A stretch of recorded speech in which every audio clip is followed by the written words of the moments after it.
നമസ്കാരം. പ്രധാനമന്ത്രി നരേന്ദ്രമോദി വീണ്ടും കേരളത്തിലെത്തുന്നു. നാളെ പത്തനംതിട്ട നിയോജക മണ്ഡലത്തിലെത്തുന്നു. അവിടെ BJP സ്ഥാനാർത്ഥി അനിൽ ആന്റണിക്ക് വേണ്ടി പ്രചരണം നടത്താനും എത്തുന്നു. എന്താണ് അനിൽ ആന്റണിക്ക് വേണ്ടിയിട്ട് പ്രചരണം നടത്താൻ സാക്ഷാൽ മോദി തന്നെ എത്തുന്നതിന്റെ രാഷ്ട്രീയ പശ്ചാത്തലം? തീർച്ചയായിട്ടും അത് നിസ്സാരമായി കാണാൻ നല്ല രാഷ്ട്രീയ നിരീക്ഷകർക്ക് കഴിയില്ല എന്നാണ്.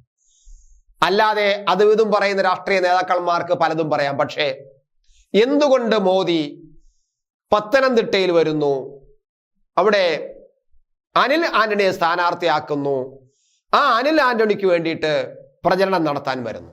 ഇപ്പോൾ അനിൽ ആന്റണി എന്ന് പറയുന്നത് BJPയുടെ ദേശീയ സെക്രട്ടറിയാണ്, മാത്രമല്ല വക്താവും കൂടിയാണ്, BJPയുടെ വക്താവും കൂടിയാണ്. അങ്ങനെയുള്ള ഒരു വ്യക്തി എന്താണ് മോദിയെ ഈ വ്യക്തിയിൽ കാണുന്നത്? എന്താണ് പത്തനംതിട്ട നിയോജക മണ്ഡലത്തിൽ മോദി കാണുന്നത്? കണക്ക് കൂട്ടലുകൾ നിരവധിയാണ്. BJPയുടെയും അമിത്ഷായുടെയും അവർക്ക് പിന്നിലുള്ള ബുദ്ധിശക്തികളുടെയും രാഷ്ട്രീയ ചലനങ്ങളും രാഷ്ട്രീയ ദീർഘവീക്ഷണവും ഒരുപക്ഷെ കേരളത്തിലെ ഈ സാധാരണ മറ്റ് രാഷ്ട്രീയ പാർട്ടികൾക്ക് മനസ്സിലാകില്ല. പത്തനംതിട്ടയിൽ ആന്റണിയാണ് ഇപ്പോൾ അവിടുത്തെ കോൺഗ്രസിന്റെ സ്ഥാനാർത്ഥി. അദ്ദേഹമാണ് ഇപ്പോൾ നിലവിൽ MP. പിന്നെ വന്നിരിക്കുന്നത് തോമസ് ഐസക്കാണ്, CPMന്റെ നേതാവ് തോമസ് ഐസക്, മുൻ കേരള ധനകാര്യമന്ത്രിയാണ്. ഇപ്പൊ BJP പ്രചരണം നടത്തുന്നത് അവിടെ കഴിഞ്ഞ 3 തവണയായിട്ട് MP ആയി ജയിച്ചു വരുന്ന ആന്റണി എന്ന MP ഈ പത്തനംതിട്ടയിലെ ആ മണ്ണിന് വേണ്ടിയിട്ട്, ആ മലയോര കർഷകർക്ക് വേണ്ടിയിട്ടും ഭഗവാന്റെ മണ്ണായ അയ്യപ്പന്റെ മണ്ണായ പത്തനംതിട്ടയ്ക്ക് വേണ്ടിയിട്ടും അതുപോലെ തന്നെ കർഷകർക്ക് വേണ്ടിയിട്ടും യാതൊന്നും ചെയ്തിട്ടില്ല. യാതൊരു കാര്യങ്ങളും ചെയ്യാൻ അദ്ദേഹത്തിന് കഴിഞ്ഞിട്ടുമില്ല. അങ്ങനെ പൂർണ്ണ പരാജയമാണ് ആന്റണി എന്നാണ് BJP പറയുന്നത്. 2, തോമസ് ഐസക് എന്ന് പറയുന്നത് കേരളത്തിലെ ഇപ്പോഴത്തെ സാമ്പത്തിക തകർച്ചയുടെ ഖജനാവിൽ പൂച്ച പെറ്റ് കിടക്കാൻ കാരണക്കാരനായ പ്രധാനപ്പെട്ട കാരണഭൂതൻ എന്ന് പറയുന്നത് മുൻ ധനകാര്യ വകുപ്പ് മന്ത്രിയായ തോമസ് ഐസക്കാണ്.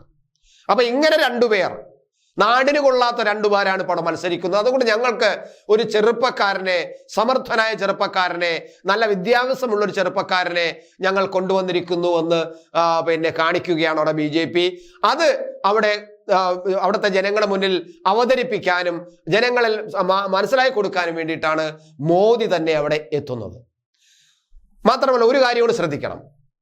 ഞാൻ നേരത്തെ പറഞ്ഞു, ഇദ്ദേഹം ഇപ്പോൾ BJPയുടെ ദേശീയ സെക്രട്ടറിയാണ്, ജനറൽ സെക്രട്ടറിയാണ്, അതുപോലെ തന്നെ വക്താവുമാണ്. അതേപോലെ 2 വ്യക്തികൾ BJPയിൽ ഇതേ സ്ഥാനമുള്ളവരുണ്ടായിരുന്നു, നിർമ്മല സീതാരാമനും രാജീവ് ചന്ദ്രശേഖരും. അവർ ഇതുപോലെ BJPയുടെ ദേശീയ സെക്രട്ടറിമാരും വക്താക്കളുമായിരുന്നു. ഇപ്പോൾ അവരെവിടെ നിൽക്കുന്നു, ഇപ്പോൾ അവരുടെ പൊസിഷൻ എന്താണെന്ന് നമുക്ക് തന്നെ അറിയാം. അപ്പോൾ അനിൽ ആന്റണി എന്ന് പറയുന്ന വ്യക്തിയെ നിസ്സാരമായി വെറും ഒരു സ്ഥാനാർത്ഥിയാക്കാനും AK ആന്റണിയുടെ മകനായതുകൊണ്ട് കൊണ്ടുവരാനും വേണ്ടി മാത്രമല്ല കൊണ്ടുവന്നിരിക്കുന്നത് നമ്മൾ വ്യക്തമായിട്ട് ഇതിൽ നിന്നും പഠിക്കേണ്ടതുണ്ട്. അതുകൊണ്ട് തന്നെയാണ് മോദി അവിടെ എത്തുന്നത് എന്നതും നമ്മൾ കാണേണ്ടതുണ്ട്. തീർച്ചയായിട്ടും വിദ്യാഭ്യാസത്തിൽ എഞ്ചിനീയറിംഗ് കോളേജ്, തിരുവനന്തപുരത്ത് എഞ്ചിനീയറിംഗ് കോളേജിൽ പഠിച്ച് ബിരുദം നേടിയവനും അമേരിക്കയിലെ സാൻഫോർഡ് സർവകലാശാലയിൽ നിന്നും മാസ്റ്റർ ബിരുദം, എഞ്ചിനീയറിംഗിലെ മാസ്റ്റർ ഓഫ് സയൻസ് എന്നുള്ള വിഷയത്തിന് മാസ്റ്റർ ബിരുദം എടുത്ത വ്യക്തിയാണ്. 3 പ്രധാനപ്പെട്ട കമ്പനികളിൽ ജോലി ചെയ്യുന്ന എക്സ്പീരിയൻസ് ഉണ്ട്. അപ്പോൾ സ്വാഭാവികമായിട്ടും അനിൽ ആന്റണിയുടെ CV, ബയോഡാറ്റ മോദിയും അമിത്ഷായൊക്കെ പരിശോധിച്ചപ്പോൾ ഇതാ കേരളത്തിൽ നിന്നും ഒരു നല്ല ചെറുപ്പക്കാരനെ, നാളെ BJPക്ക് മുന്നിൽ നിർത്താൻ പറ്റുന്ന ചെറുപ്പക്കാരനെ ലഭിച്ചിരിക്കുന്നു. മാത്രമല്ല AK ആന്റണിയുടെ മകനാണ്, അതിനകത്തും രാഷ്ട്രീയമുണ്ട്.